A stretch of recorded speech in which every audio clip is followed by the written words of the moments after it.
আজকে রবিবার ওরা সবার বাজারে গিয়েছিল, তো বাজার থেকে বাজার নিয়েছে তো দেখো দেখো দুটো বড় বড় সাইজের ফুলকপি নিয়েছে। এই ফুলকপির দামটা তেমন কম না, আর কদিন পর দাম একদম কমে যাবে। জলের দাম 5 টাকা করে পিস, 2 টাকা করে পিস দিতে হবে। এখন একটা 30-40 টাকা করে পিস। দুটো ফুলকপি নিয়ে এসছে, এটা আমাদের বাড়িতে প্রায় আসে। ফুলকপি না হলে হবে না। আর একটা কত বড় বাঁধাকপি নিয়ে এসছে, বাঁধাকপি ভাতে বেশ ভালোই লাগে। আর নিয়ে এসে বেগুনের পাতা, ধনিয়া পাতা, আর নিয়ে এসে দেখো এটা পুরো একদম দেশি পালং শাক। দেখি মনে হচ্ছে যে ছোট ছোট তো আরেকটা নিয়ে এসছে। আর এই যে পালং শাক নিয়ে এসছে। আর এটা কি বলে তোমার কেউ কি জানো এটা কি বলে? তোমাদের বলবো না, তোমরা কমেন্ট বলে কি কেউ জানো, তাহলে আমি বলে দেবো।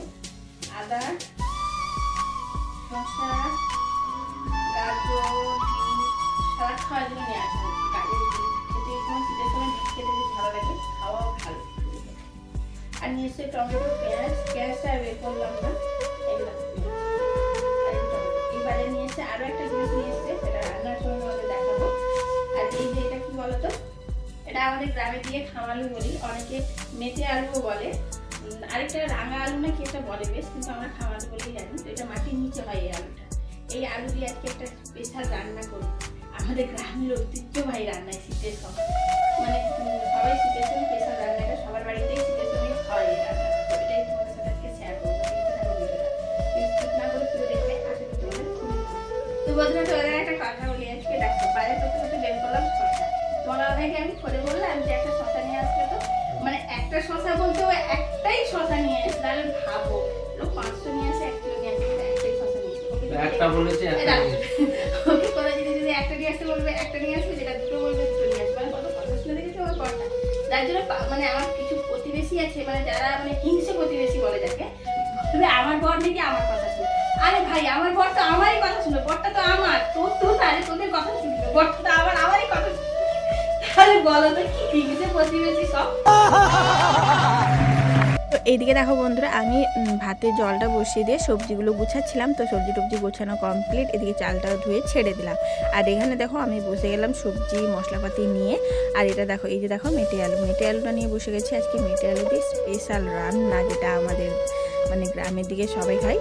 তো আমি আগে যখন প্রথম বিয়ে হয়ে এসেছিলাম, তখন এই রান্নাটা আমি জানতাম না বা কোনো দিন খাইনি, কিন্তু খাওয়ার পর এতটাই টেস্টি, মানে কি বলবো। প্রতি বছর শীতকালে আমাদের বাড়িতে 3-4 বার তো হবেই।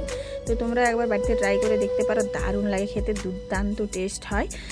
আর এটা জাস্ট রান্না করব আমি মেটে আলু, বেগুন আর চিকেন দিয়ে। সেদিন তোমার দাদাভাই বেশ বড় একটা মুরগি নিয়ে এসেছিলো, যেহেতু বাড়িতে 3 জন, এতটা মাংস আমাদের লাগে না, তাই জন্য কিছুটা আমি রেখে দিয়েছিলাম ফ্রিজে। তো ওটাই আজকে আমি মেটে আলু আর বেগুন দিয়ে ঘন্ট করব। দারুণ লাগে খেতে। তো কীভাবে করি না করি সব কিছু তোমরা দেখতে থাকো। তো এখানে দেখো আমি মেটে আলুটা কেটে নিলাম, আর মেটে আলুটা কেটে সঙ্গে সঙ্গে আমি জলে দিয়ে দিয়েছি, কারণ মেটে আলুটা একটু কী বলো তো পিচ্ছিল ভাব থাকে, প্রচণ্ড পরিমাণে পিচ্ছিল ভাব থেকে কাটার সময়ও খুব অসুবিধা হয়। তার জন্য একটু আমি জলে ফেলে দিয়েছি। তারপরে ভালো করে কচলে কচলে ধুতে হবে, যাতে তার যে মানে এই পিচ্ছিল ভাবটা না থাকে। তো এখানে দেখো ভালো করে বেগুনটাও কেটে নিয়েছি আমি, বেগুনটা একটু বেশ বড় বড় সাইজের কেটেছি। আর এদিকে দেখো মানে মেটে আলু বেগুন কাটা কমপ্লিট। তারপরে 2টো মতো আলু দিয়েছি, যেহেতু মেটে আলু দিয়েছি তাই বেশি আলু দিইনি। আর এখানে মশলা করতে বসে গেছি। মাংসর যে মশলা লাগে ঠিক সেভাবে সেই মশলাই লাগবে। তো পেঁয়াজ, আদা, রসুন এইসব লাগবে। আর দেখো আমার নখটাও কেটে গেল আদা কাটতে কাটতে গিয়ে, মানে আমার নখ কোনো সময় বড় হয় না, যেহেতু আমাদের গ্রাম মানে আমরা বাড়ির বউ, তো নখ এই কাপড় কাচতে গিয়ে বা এই সবজি টবজি কাটতে গিয়েই নখগুলো আমার শেষ। আমার নখ একদমই হাতে নেই, তেমন একটা সবকটাই ভেঙে গেছে, আগে বেশ বড় বড় থাকতো। তো এখন দেখো পেঁয়াজটা কেটে নিয়েছি, আদা রসুন সমস্ত ছাড়ানো হয়ে গেছে আমার। যতটা পরিমাণে নেবে মাংস সেইভাবে হিসেবে তোমরা মশলাটা নিয়ে নেবে। এই যে দেখো এখানে দেশি মাংস বের করে নিয়েছি ফ্রিজ থেকে আমি। এই যে দেখো মাংস, আর এখানে দেখো মেটে আলুটা যে কেটেছিলাম জলে দিতে, দেখো কষটা কীভাবে বেরিয়েছে। আর এখানে আলু আর বেগুনটাও কেটে নিয়েছি। তো সমস্ত সবজি টবজি কাটা কমপ্লিট, এখন চলে আসবো রান্নার কাছে। তো এখন রান্না বলতে আগে আলুটা ভেজে নেব, সমস্ত সবজি আগে ভেজে নেব। তো এই যে দেখো আলুটা এখন তেলে দিয়ে দিলাম আমি, দিয়ে এখন নুন আর হলুদ দেব, দিয়ে এখন আমি আলুটাকে লাল লাল করে ভেজে নেব। বেশি কড়াও ভাজবো না, বেশি হালকাও ভাজবো না, মোটামুটি ভাজবো। তো এই যে দেখো আলুটা আমার ভাজা কমপ্লিট, আলুটা তুলে নিলাম। এখন মেটে আলুটা ভাজবো। তো এই যে দেখো মেটে আলুটাও দিয়ে দিলাম। মেটে আলুটা দিয়ে এখন ভালো করে ভাজবো, কারণ মেটে আলুর মধ্যে যেহেতু তোমাদের আগেই বললাম পিচ্ছিল ভাবটা থাকে, তো ভালো করে ভাজতে হবে যাতে পিচ্ছিল ভাবটা একদমই না থাকে। আর হালকাভাবে একদমই ভাজবে না, কড়া করে ভাজবে, নাহলে খেতে একদমই ভালো লাগবে না তরকারিটা। তার জন্য মেটে আলুটা ভালো করে আমি মানে লাল লাল করে ভেজে নিয়েছি। তারপরে একটু বেগুনটা দিয়ে দিলাম।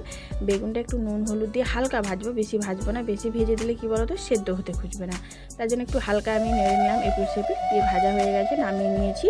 এবারে আমি করব তোমার তরকারিটা। তো এই জন্য কড়াই দিয়ে দিলাম পরিমাণ মতো তেল, দিয়ে দিলাম কয়েকটা গোটা এলাচ, লবঙ্গ আর দারচিনি দিয়ে এখন এই যে পেঁয়াজটা কুচি করে রেখেছিলাম, পেঁয়াজ কুচিটাও দিয়ে দিলাম। দিয়ে এখন ভালো করে পেঁয়াজটাকে আমি ভাজবো লাল লাল করে। এখন দিয়ে দিলাম নুন, যাতে পেঁয়াজটা তাড়াতাড়ি ভাজা হয়ে যায়। তার জন্য দেখো নুনটা দিয়ে, এখন যেহেতু এই সময় পেঁয়াজ না একটু শক্ত শক্ত থাকে, মানে কাটতে গেলেও শক্ত লাগে আর ঠিকমতো ভাজা হতে চায় না, তাই জন্য নুনটা আমি দিলাম একটু বেশি পরিমাণে। দিয়ে এখন পেস্ট বলতে এখানে দিয়েছি আদা রসুন আর টমেটোর পেস্ট, আর 2-4টা কাঁচা লঙ্কা মতো দিয়েছি। দিয়ে পেস্ট করে এখন ভালো করে কষিয়ে নিয়েছি আমি। তারপরে গুঁড়ো মশলাগুলো দিয়ে দিচ্ছি, লঙ্কার গুঁড়ো, চিকেন মশলা, নুন, হলুদ। মানে আমি তোমাদের বললামই তো আগে যে মাংস যেভাবে রান্না হয় ঠিক সেভাবেই সেম প্রসেসেই রান্নাটা হবে, জাস্ট বেগুন আর তোমার মেটে আলুটা জয়েন হবে।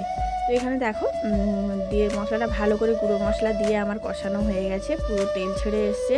এখন এই যে মাংসটা আমি রেখেছিলাম ধুয়ে পরিষ্কার করে, তো মাংসটাও দিয়ে দিলাম। দিয়ে এখন ভালো করে মাংসটাকে দেখো কষিয়ে নিয়েছি। এখন যে ভেজে রাখা মেটে আলু আর আলুটা দিয়ে দেবো। দিয়ে এখন মেটে আলুটা মাংসর সাথে ভালো করে আমি কষাবো, যেভাবে মাংস কষানো হয় ঠিক সেভাবেই আমি ভালো করে কষিয়ে নেব মেটে আলু আর আলুটাকে। আর মেটে আলু যদি প্রচুর পরিমাণে মানে নরম ছিল, তাই তাড়াতাড়ি সেদ্ধ হয়ে যাবে, বেশি সময় লাগবে না। কষানো হয়ে গেছে। এখন যেহেতু মেটে আলুটা সেদ্ধ হতে হবে, তার জন্য আমি দিয়ে দেবো এখন পরিমাণ মতো জল। তো জলটা আমি দিয়ে দিয়েছি, দিয়ে জলটা দেখো ফুটে গেছে পুরো। এবার ফুটন্ত অবস্থায় আমাকে দিতে হবে বেগুনগুলো, নাহলে বেগুনগুলো না খড়কচারে থেকে যাবে, মানে সেদ্ধ হতে খুঁজবে না, একটু সেদ্ধ হবে একটু সেদ্ধ হবে না। তো এইদিকে দেখো লাস্ট মুহূর্তে আমার রান্না পুরো কমপ্লিটই, দেখতে পাচ্ছি পুরো মানে মেটে আলুটা যে আছে বলে মনেই হচ্ছে না, পুরো একদম ঘন্টর মতন হয়ে গেছে। আর খেতে যা লাগে না, ঠিক নামানোর মুহূর্তে তোমাদের দিতে হবে ভেজে রাখা জিরের গুঁড়ো, দিয়ে ভালো করে নেড়ে নামাতে হবে। আর এই যে দেখো তোমাদের কাছে একটু নেড়ে নিচ্ছি, যেহেতু আমি একটু কাজ করছিলাম। তো এই দেখো মেটে আলু আমার মানে মেটে আলুর ঘন্ট মাংস দিয়ে দারুণ টেস্ট। তো এই যে দেখো রেডি আমার মেটে আলুর ঘন্ট চিকেন দিয়ে। তো এবার জাস্ট নামানোর পালা আর গরম গরম খাবার পালা। তো এই যে দেখো নামিয়ে নিয়েছি, আর বেশ পরিমাণে হয়েছে, দেখতে পাচ্ছ পুরো মেটে আলুটা একদমই বোঝা যাচ্ছে না, পুরো একদম ঘেটে গেছে, যেহেতু নরম মেটে আলু তাই কালারটাও দেখছো দারুণ এসছে। আর এখানে সালাডও কেটে নিয়েছি, আর আজকে বিটটা দিয়েছি, বিট, গাজর, টমেটো, পেঁয়াজ, শসা সমস্ত কিছু। আর এই যে দেখো, আর মাংস রান্নালে যে তেলুয়া ভাবটা থাকে সেই তেল ভাবটা থাকে না, টেনে নেয় পুরো এই মেটে আলুটা। তো চলো খেয়ে নিই বন্ধুরা, আজকে শীতের দুপুরে একটা নতুন আমাদের রেসিপি হয়েছে। সেটা রেসিপি বলবো কি, চিকেনটা একটু আলাদা টাইপের রান্না হয়েছে। তো যেহেতু এগুলো আমাদের গ্রামের দিকে কিছু কিছু মানুষ মানে খায়, এগুলো মানে খুব প্রিয়, আমাদের খুব জনপ্রিয় একটা চিকেনের রেসিপি। যেটা মানে কি বলবো, বেগুন আর খাবার দিয়ে, মানে যেটা মেটে আলু বলে অনেকে, ওটা দিয়ে ঘন্ট টাইপের, জাস্ট ওরা খামারও ঘন্ট বলে। তো শীতের সময় মানে খেতে খুব ভালো লাগে। তো জাস্ট অনেকদিন থেকে ভাবছিলাম খাবো। তো যাই হোক, আজকে এটা দেশি মুরগকে সেদিনকে যে চিকেন হয়েছিল ওটা কিছুটা ফ্রিজে রাখা ছিল, ওটা দিয়ে আজকে হয়েছে। আর এখানে স্যালাডটা এখানে বানিয়েছি যে সুন্দর করে দেখো। এখানে টমেটো কুচি করে দিয়েছি, পেঁয়াজ কুচি আর গাজর কুচি, শসা কুচি, আর এখানে বিট, আজকে নতুন একটা বিট দিয়েছি। তো একটা জিনিস দেওয়া হয়নি, সেটা হচ্ছে ধনেপাতা, কাটতে আর মনে নেই। তো যাই হোক, বেলাও অনেকটা হয়ে গেছে, জিরে গুঁড়ো আর এখানে লবণ দিয়েছি। এটাকে ভালো করে মাখিয়ে নেব।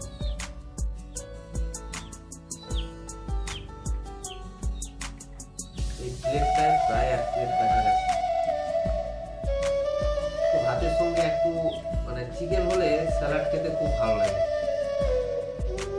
এর স্বাদটা সত্যি বদলে দেয়।